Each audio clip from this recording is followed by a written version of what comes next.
Good morning students. आज आपण science 1चं second unit periodic classification of elements आपण सुरू करणार आहे. काय काय टॉपिक्स आपल्याला याच्यामध्ये बघायचे आहेत. पहिला आहे एलिमेंट्स अँड देअर क्लासिफिकेशन, नंतर आहे Dobereiner's triads, Newlands law of octaves, Mendeleev's periodic table and last modern periodic table. याच्यातला जो सुरुवातीचा टॉपिक आहे कॅन यू रिकॉल आणि क्लासिफिकेशन ऑफ एलिमेंट्स, तो आत्ता तरी ओमिट केलेला आहे. ठीक आहे, तरी हे आपण थोडक्यात त्याला पटकन रिवाइज करून घेऊ. याचं कारण आपल्याला पुढचा जो टॉपिक घ्यायचा आहे तो टॉपिक आपल्याला इझिली समजेल. का बरं हे क्लासिफिकेशन नेसेसरी आहे हेच या पहिल्या टॉपिकमध्ये दिलेलं आहे. का क्लासिफिकेशन नेसेसरी आहे? आज आत्ताच्या घडीला today we know 118 total elements, 118 elements आपल्याला माहिती आहेत. आपल्याला एलिमेंट्स, कंपाऊंड्स आणि मिक्सचर्स म्हणजे काय ते माहिती आहे. जसं की एलिमेंट्समधले काय प्रॉपर्टीज असतात की all atoms of an element are alike equal. एका एलिमेंटचे सगळे ॲटम्स काय असतात, सारखे असतात. तेच कंपाऊंडमध्ये मात्र काय असणार आहेत, वेगवेगळ्या प्रकारचे ॲटम्स त्याच्यामध्ये प्रेझेंट असतात. मग असेच सारखे ॲटम्स असलेले किती आहेत टोटल? 118 एलिमेंट्स आपल्याकडे आहेत. They have there chemical properties and physical properties. प्रत्येक एलिमेंट्सच्या काही केमिकल प्रॉपर्टीज आहेत, काही फिजिकल प्रॉपर्टीज आहेत. Now to remember all the chemical and physical properties of these elements there must be a pattern or there must be a classification in these elements. मग या 118 एलिमेंट्सच्या chemical आणि physical properties लक्षात ठेवण्यासाठी, त्यांचा अभ्यास करण्यासाठी या सगळ्यांचं क्लासिफिकेशन किंवा त्यांच्यामध्ये एखादा पॅटर्न शोधून काढणं काय आहे, आवश्यक आहे. The first classification was metals and non metals.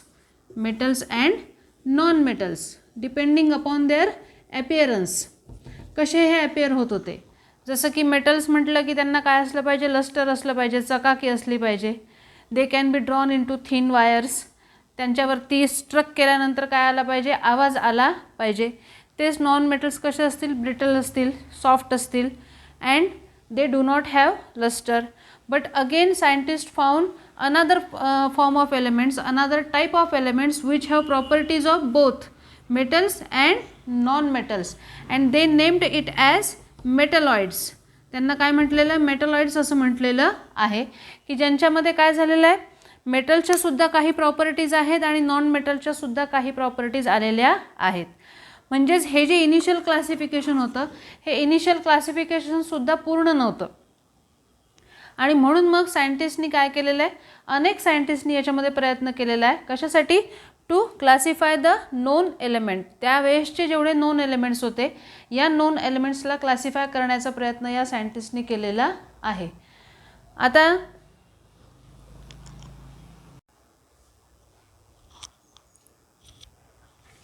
Dobereiner was the first scientist to suggest that properties of elements are related to their atomic masses. Atomic mass was the fundamental property of element. एलिमेंटची fundamental property atomic mass, आणि या atomic माससोबत त्याच्या chemical आणि physical properties या related आहेत. हे डोबेरायनरने सगळ्यात पहिल्यांदा सजेस्ट केलेलं आहे. आणि म्हणून मग फर्स्ट क्लासिफिकेशन जे झालेलं आहे, it was made by Dobereiner. या डोबेरायनरने सगळ्यात पहिल्यांदा क्लासिफिकेशन केलं. आता हे क्लासिफिकेशन कसं केलं? He made a group of 3 elements having similar chemical and physical properties. 3चा ग्रुप त्यांनी तयार केलेला आहे. जसं की सगळ्यात पहिला for example lithium, then sodium and last is potassium. ठीक आहे. मग इथे हा 3चा त्यांनी काय केलेला आहे, ग्रुप ऑफ एलिमेंट्स फॉर्म केलेला आहे. 3 एलिमेंट्स असल्यामुळे याला काय म्हटलेलं आहे, ट्रायड्स असं म्हटलेलं आहे. याचा लॉ काय होता, याने लॉ याचा दिलेला आहे, he arrange the 3 elements in a triad in an increasing order of their atomic masses. Atomic मासच्या इन्क्रीजिंग ऑर्डरमध्ये काय केलेलं आहे, यांनी त्याला मांडलेलं आहे. ठीक आहे. जसं की लिथियमचा आहे 6.9, नंतर सोडियम 23 आणि लास्टमध्ये potassium 39.1. And he suggested that or he stated that if we arrange the three elements in an increasing order of their atomic masses, then the arithmetic mean of first and third element is equal to the atomic mass of middle element. म्हणजे या आणि या एलिमेंटचं जर आपण atomic mass घेतलं आणि त्याचा arithmetic मीन जर आपण काढला तर तो मिडल एलिमेंटच्या ॲटॉमिक मासला ॲप्रॉक्सिमेटली इक्वल असतो. आणि याच लॉला काय म्हटलं जातं, डोबेरियानस ट्रायड्स लॉ असं म्हटलं जातं. तुम्हाला पुस्तकामध्ये याचा व्यवस्थित दिलेलं आहे, वर्डिंग दिलेलं आहे.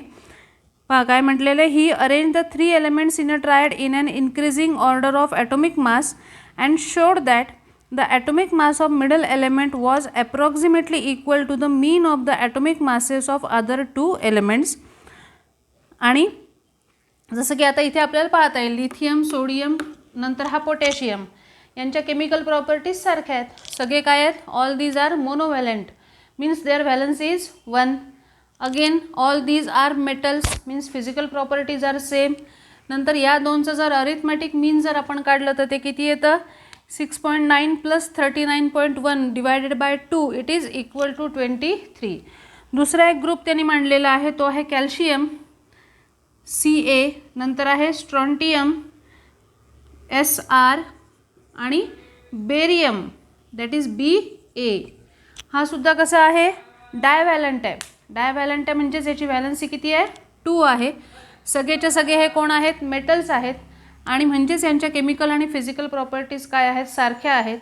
अरिथमॅटिक मीनचा जो लॉ आहे तो सुद्धा त्यांनी काय केलेला आहे, फॉलो केलेला आहे. अजून एक ट्रायड त्याला मांडता आलेला आहे क्लोरीन, ब्रोमीन आणि आयोडीन, की जे काय आहेत, मोनोव्हॅलंट आहेत आणि नॉन मेटल्स आहेत. बट या क्लासिफिकेशनचं लिमिटेशन काय आहे, limitation is all the known elements could not be classified into Dobereiner's triads. whenever elements with higher atomic masses were discovered, they do not follow the rule of atomic mean, atomic mass. जो काही त्याचा rule मांडलेला होता arithmetic मीनचा, तो rule त्या higher atomic mass असलेल्या एलिमेंट्सनी follow केला नाही. म्हणजे त्यावेळेस जेवढे नोन एलिमेंट्स होते ते सगळे एलिमेंट्ससुद्धा त्याला या पद्धतीने मांडता आले नाहीत आणि म्हणून मग हा काय झालेला, फेल झालेला आहे. फक्त याचा एकच पॉझिटिव्ह हे म्हणता येईल आपल्याला की डोबेरियानने सगळ्यात पहिल्यांदा हे दाखवून दिलं की ॲटॉमिक मास ही फंडामेंटल प्रॉपर्टी आहे आणि त्याचा उपयोग करून आपल्याला एलिमेंट्सला क्लासिफाय करता येतं.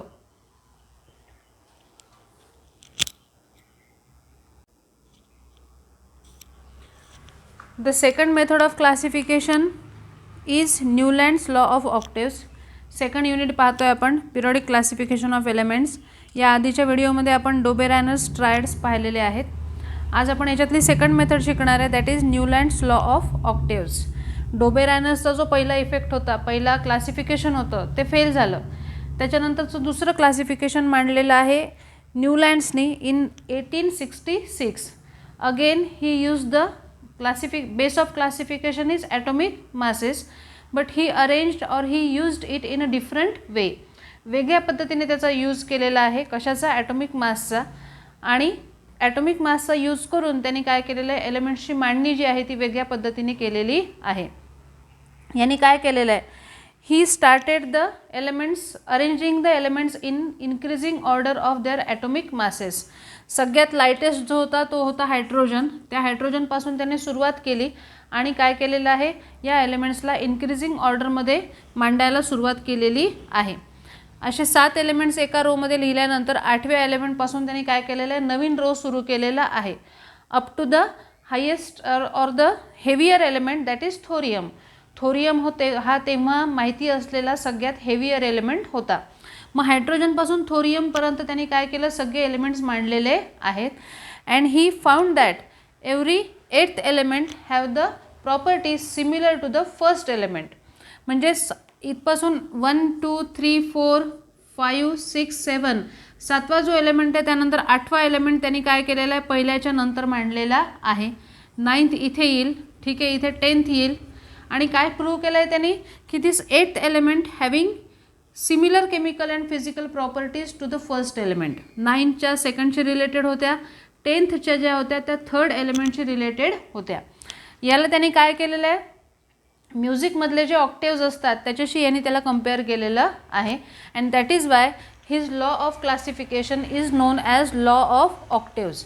म्युझिकमध्ये जे ऑक्टेव्ज असतात त्यांचा यूज केल्यामुळे त्याचा जो लॉ आहे त्याला काय केलेलं आहे, लॉ ऑफ ऑक्टेव्ज असं म्हटलेलं आहे. तुम्हाला पेज नंबर 17वरती न्यूलँड्स ऑक्टेव्ज हा टेबल आपल्याला दिलेला आहे. ठीक आहे. मग आता याचे लिमिटेशन्स काय काय आहेत. Many limitations were found in Newlands ऑक्टेव्ज.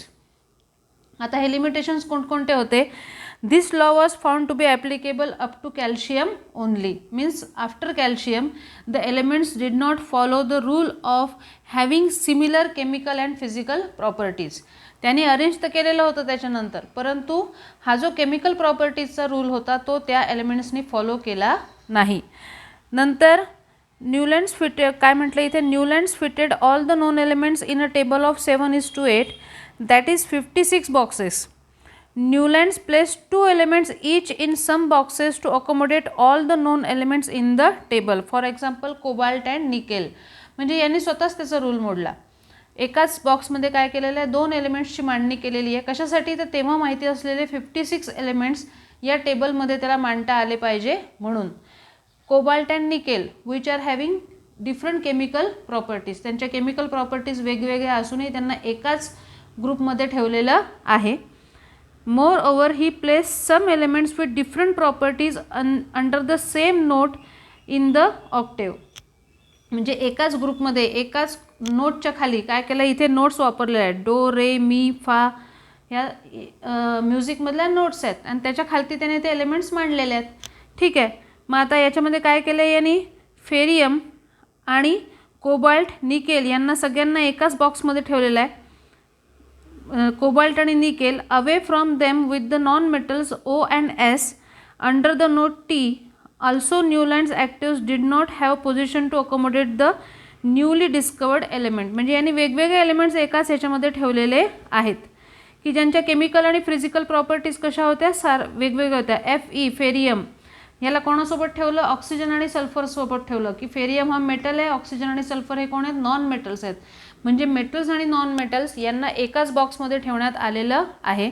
हा झाला तिसरा ड्रॉबॅक. आणि चौथा महत्त्वाचा ड्रॉबॅक म्हणजे न्यूली जे काही एलिमेंट्स त्याच्यानंतर डिस्कवर होतील असं यांनी गृहीत धरलं नाही. न्यू एलिमेंट्स डिस्कवर झाल्यानंतर त्यांच्यासाठी या टेबलमध्ये कुठेही जागा नव्हती. आता या टेबलचा अजून एकच फक्त आपल्याला पॉझिटिव्ह हे सांगता येईल की it was the first arrangement of all the elements non at that time in a tabular form. एका टॅब्युलर फॉर्ममध्ये अरेंजमेंट मेटल्सची झालेली आहे. हा एक आपल्याला याचा काय सांगता येईल, पॉझिटिव्ह गोष्ट या न्यूलँड्स लॉ ऑफ ऑक्टेव्सबद्दल आपल्याला सांगता येईल. ठीक आहे. तुम्हाला परीक्षेमध्ये याचा लॉ सांगा किंवा त्याच्यानुसार त्याचे लिमिटेशन्स सांगा, या पद्धतीचे प्रश्न परीक्षेमध्ये विचारलेले असतात. पेज नंबर 16 आणि 17 व्यवस्थित वाचून घ्यायचं आहे.